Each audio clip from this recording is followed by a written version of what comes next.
mbaniriza olunaku olwaye mu banyumba leda kuba mulaba bagamba kiri kimu nti tugenda mu episodes bamuyita omusumba Pastor Juma Mulokole all the way from Jinja church no bagita the answer church abantu bejinya ndoza mwejidi ngeni sadamiso ganduwa imwe so nakwala tujja kwogera muku naye atukobe more about the music career but the main interview will be done in Jinja in a week's time from now. I promise you people. Kali, mumbe fana ko bwetu kali nyagala musumba. Maiti kana ko sema nimi za nasa.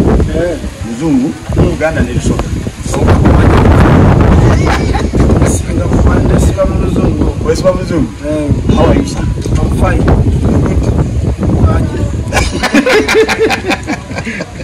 Musumba, ola mbutamula uti. Music ata mulumikisa chakatonda. Kola kuweleza mukama. Okay. Sife kwetekayo. For at least tugamba oberinnya lya ferivayo kaserinya Kristo lisigala gali amaanyi. Kyekigendererwa kyaffe kubanga muliseeyo wali abantu. Katonda osobola mujja omuwulira enjiri. Batula omuwulira enjiri. Naye nga oluyimba abere kwejja kubeera ku TV awulire ng'oyimbye ekigambo. Yensekaddiye tulokoko obudde buweddeyo. Oba kubyepulani nawo basigala naye alira bamalalo omubiri guli gunda amagumba gaye bali bamalalo ngagamba kanjire nzire eri Katonda tuyimba kuweereza mukama. Okay, church etambula etya? I know you as a pastor down there in Jinja. Church ibeera mu ebizibu byayo bibeera physical and financial every time, but spiritually it is okay. Okay. Na yo man church tekoma every time is money. Bayitaga se naganja ko sanyo. Kati kauli demanding. Okay, Julia. Yanenga of course okushinga. Na church igenda maso tusaba weza mukama tutambulira mbutukirivu ne mukukiriza n'abantu mwebali. Waliwo uli Elinya Juma agamba bandi badde mu muzikiti. Nange nali egombi beera mu muzikiti. Naye wakuba kati siriyo. Muzikiti gwina mutawaana. Pastor Juma Mulokole. Ne kanisa nayo terinaaki mutawaana naye kati ogenda n'oteebereza Yesu ye yakufiirira omulekerani. Kaka senga fena twali mu muzikiti. Kati senga Yesu abagoberezi era kugoberera Yesu. Oyitegedde nti senga fena twagana kale okulokoka. Kati abagoberezi ba Yesu bali wagoberera Yesu lwa kinyumu. Si lwa kinyumu.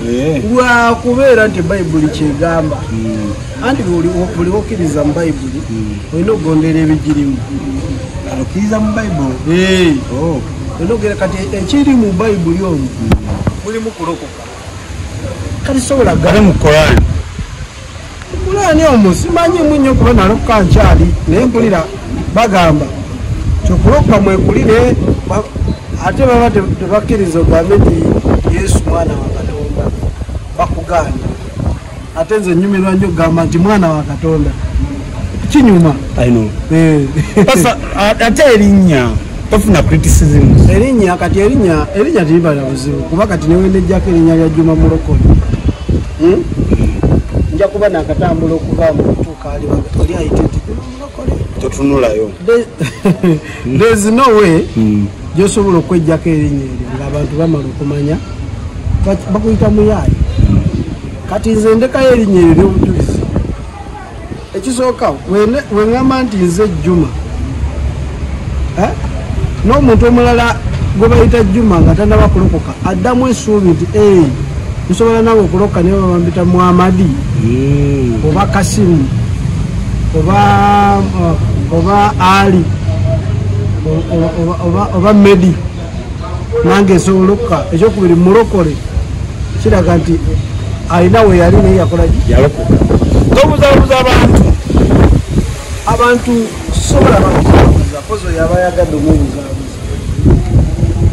Omanyi omuntu osobola okuva eno ogamba kangendewo omuntu oyo ambuza embuzi naye bw'ojjanga ekigendererwa kyo si kyakubuzaabuza kati nga gwe bwoze era sikubuzaabuza. Juma musically speaking oyimbi yaddala nga David Lutalo nso so kigamba nze yasooka n'okyegamba nze nange olunaku lwe nasooka owulira Lutalo nagamba nti nga nfaanana ng'okuyimba ng'ono olaba nga bwenjogera era bwenti bwenyimba tulina okukkiriza mu nsi nti ebintu bifaanana era omukulu David Lutalo yakuba obuyimba singa kyalinga okukopa tiyalinga naye ndowooza yakizuula naga nti nedda byafaanana buki okimanyi nga nze nalabako omuntu oba bali twalina abaana ku ssomero nga bannange balinga balongo naye nga buli omu ava wa kitaawe mulala mu famire endala naye mu famire endala naye nga balinga balongo ndowooza ne mu music ekintu ekyo kiteeka okubaawo ojjukira ebintu bya saha ne rediyo ate nabo bamaani bakola so kaŋŋambe nti nyimba nga nze ne Lutalo ayimba nga ye naye birina engeri ndowooza gye bifaananamu ne studio okolera ddala mu Lutalo gyakolera music ate be baba bamanyi ttaaki Mozart studio andi Mozart ye mukwano gwange tuluddewo kuvanga nkyasnolimba Lutalo olupya olusembyeyo lyatadde jjo Mozart era ye yalukoze Mozart mukwano gwange you know Mozart akola good music okitegedde music ono alimu ebintu ebyenjawulo waliwo abagenda ne bakuba ebidandali abakuba biki kati oba oyagala music like music ono ow'omuntu okuwuliriza nga bwanyumirwa bwazina ndowooza kigonzeza bulungi oba olina okunoonya abasajja ngaabo Mozart padde yaledi bali gurupu eyo olimba holi ntegeddeko nti noyo concert gyolina mu August ngenaku z'omwezi genda beera 13 Africa Jinja lwemwakola ne Lutalo ani yanoonya ani nze era noonya Lutalo omusanga wa era omusanga oti obugero luwanvu kakati twasooka kulabagana ne yaledi naye Lutalo nalina enamba ye nenga muzibu wa kufuna nga simuwandiikirangako sijja muwayiriza kubanga nali mmanyi nti ayinza okuba tamanyi okitegedde kakati lunaku lumu nengenda wa yaledi okola obuyimba ani ayagala nkubuulire yenvudde oyagala nkubuulire kakati awo gundi nangamba nti kale senga oyogera nani ne David Lutalo nakuwaayo oluyimba olina ttaaki ennungi bosiiba naye yaledi namugamba nja kwogerako naye naŋŋamba nti nja kwogerako naye Lutalo agenda okulaba nga ŋŋamba nayogeddeko naye nze yasooka okuwandiikira Lutalo nga ndowooza ogundi yayogeddeko naye natanziramu kati olunaku lumu nasindika nti hayi messages nyingi zowandiise kati nenkubulira yaledi nemuga musajja yanzizemu nti hayi wayogedde naye nagamba nti nedda naye kanjogere naye nagamba nti omusajja nti kibadde kyetaaga osooka okubeera oluyimba lumanyike ogenda okwogera naye nga naawe olina wokoze ki otu mu myaka kyojo biri mmeka ye omwaka ogwedde zibadde 2021 tuli mu 2021 mukama tampadde oluyimba anayagala ekyamagero mirako lukuba ng'oluyimba lutandika okuba ku TV zamwe zino eza Kampala ngendola munkuba Satura TV Satura stations nebaza mukanti zezasooka okuba ennyimba zange ndowooza nazo ezikyali za Satura zikopero kati munnayi nga mugamba nti wati oluyimba olulaba lukuba kati kumbe ne Lutalo alulaba nti lukuba abuuza ovaawa nti Jinja kati wemukubira nagamba pasi tolina akayimba akalungi akalimu dansi kati awo nagambira nti nemugamba kati muzeeyi nsaba kusisinkana nemusisinkana of olaba nze ndi mulokole ne Lutalo mulokole ne music wa Lutalo oba omwegendereza taliimu kyesitaza kino waba ayimbye buyimbi mukwano guba mukwano oli basobola okuba ku mbaga oba abafumba abaagalana ne baluteekako ne baluliriza wakitegedde kati saalinamu muli eri kigamba nti ate eri kunoonya Lutalo ate nakimanya nti naye mukkiriza nengendayo nemusisinkana netwogera awo ebiseera ebyo kudabo kiki nangamba tujja kulaba nenziramu neera nenjogera naye nayogera naye sijja kulimba nti ova Lutalo yanoonya nangamba olwobuyimba nzera munonemerako Lutalo nangamba jangu nkuwe jangu tuyimbe ekiro ekyo nasula bubi kubanga Lutalo siye muntu akugamba nti jangu tuyimbe nosulanga obadde osula ssebo sajja w'amaanyi okimanya nnyo yasula obudde era we bwakya bwe nti nakeera bukeezi wali jinja nentuuka omusajja nasanga yatuseda busujja namukubira teyakwata nendotuuka nga bakubyedde engoma neyalege atandika kuyimbira mukama tuwemu akapera ka holi jagala nkubuulireko ku Katonda wange olira nakano bampimiranga ku kiro neddasa lyanga ku nkoko nalyanga kawunga na mugoyo ku makya emisana ne lweggulo hole God is holy, is holy, holy, is holy. Tumusinze holy. Oh, my video because never video mutuuka somewhere nga oba alinga mwalo ani ya choosing ebifo Norton okay Norton ya choosing ebifo Norton tuna sente zetwamuwaawo fene tukivaamu akola bwato Norton asoka nakubu fene tukivaamu ye kenyini najja natukubira naga kati mujje mukole ki ate kinebaliza ku Lutalo era mukama kuwanga nsitaata muyimbi ki ku nsi kuno akuwa odi ne wayita wiiki emu nakuweerawo taliwo wane Uganda tewali oba omuwadde sente kati Lutalo wakusaba sente bogenda mu tewasasula bugamba nti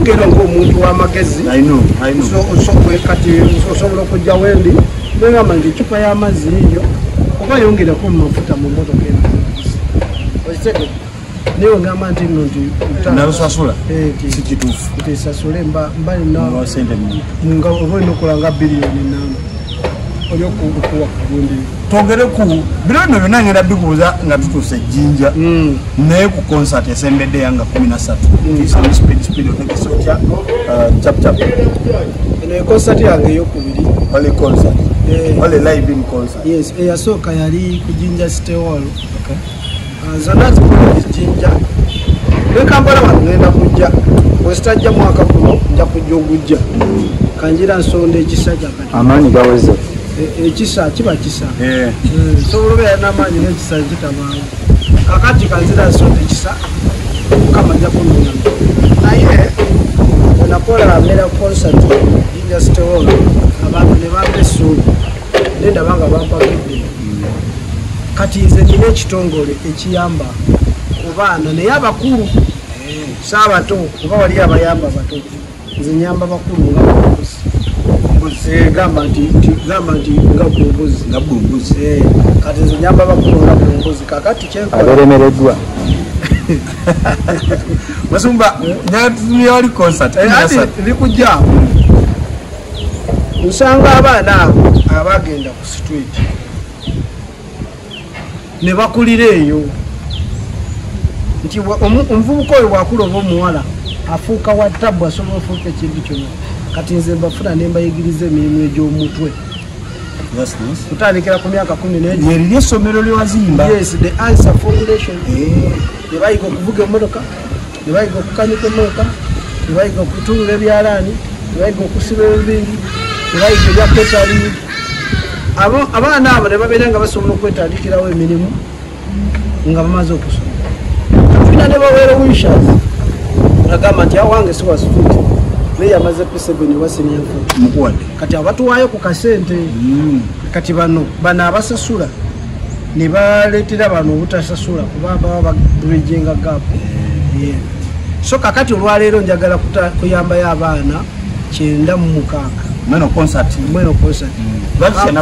mukenda mukaaga kubanga accommodation ekisulo kitwazimbye kuba bozo abatasasula n'abasasula. No, sabasasula n'abasasula naye lwaki tubawula nti waliwo abamu nga bakyetaaga okwogera nabo sikuva eno n'obatabula muki bajja kinoonyereza bo benyini abo bagezi bajja hydrocell. Kati weyamponya hydrocell namba mukama bw'olingabirira konna kendifu nange ndikuddiza kati tolina ngeri gyosobola kuddiza Katonda mpozi okuyamba ate omuntu gwe yatonda. Omuntu buli woyamba omuntu omulala woyamba ne Bible ekyogerako nno buli woyamba obaozi Katonda bbanja era bwokera ku makya nze nonyigira oba nonvuma oba onvumirira Katonda. Otegedde? So kati nze kati nga 13 mujje mumpagire si kumpagira kuyimba buyimbi nga bino ebivolo ebya bulijjo era tusobole okubeera nga tuyambako abaana abo abaana 96 kids 96 abakuliridde kuba be babafumita ebiso be bafuuka abatabu abagala oyingiza mu buyekera be batwala be bava ne bafuuka bamalaaya. Kati mu mulembe guno batekukubawo abantu abataasa abantu bafaananawe batyo. Kyenva nvuddeyo nekola ekivulu kyempise hole live concert. Ndayimba ennyimba zange zonna nyimba nno lwakuba mundaba kati mbadde nkoyekoye naye nyimba ndayimba ennyimba zange zonna enyimba nga 2 ku 15 okuva kubalira malaalo mina kusijango luno lwa hole nino lwajjenvudde luno we nali mu nnyonyi video ye mu nnyonyi nga banjigiriza okuga ennyonyi nedda musomba alimba so n'olwekyo genda zimba ate kinsanyusa kino omukulu David Lutalo omanyi Lutalo we mulokole ayino mukkiriza nze n'okusooka okutegeera nti mulokole baali bawakana n'ono Reyini ono akola ne mwawula ng'amugamba Reyini lwaki tolokoka nga Reyini amugamba lwaki gwe tobeera musiraamu awo we nategeera nti omusajja alisimu. So David Lutalo agenda beerawo ayimba ennyimba zonna eza Mukama zonna n'eza message kuba ajja ayimba eza Mukama ate alina n'eza message ennungi inspirational songs. Tulina Joseph Ngoma tulina Abati mukyala wange bayita Sarah Joy Ozana Joy mukyala wa Baptist Kimanyi musajja wange bawe mukwano gwange Ozana Joy ne tulina Joy Tendo yayimba nti tewali mbeera lubeerera yalama noyinoyi ebintu ebirungi tugenda beerawo ku Transafrica Jinja okuyingira kwabwerere mwoyo gwa Mukama gwasana bwerere kuba kati abayimbi abo bendeese nange ennyimba zengenda oyimba nga te omuntu tuyimba bwawona tugenda sasuza mutwalo gokka tubanga abasudiza ekifo n'ebyuma naye olulala tulisasuza ennyingi naye ku guno katutandike na mutwalo VIP mitwalo 2 baagala tebo mitwalo busumbasibula obubakiri abantu nsiibudde ngamba nti katusinkane ennaku z'omwezi nga 13 Transafrica Jinja oyinza okuba tobeera Jinja naye tusobola okwepagala nojja tujja kutandika essaawa 8 mu kivule kya hall live concert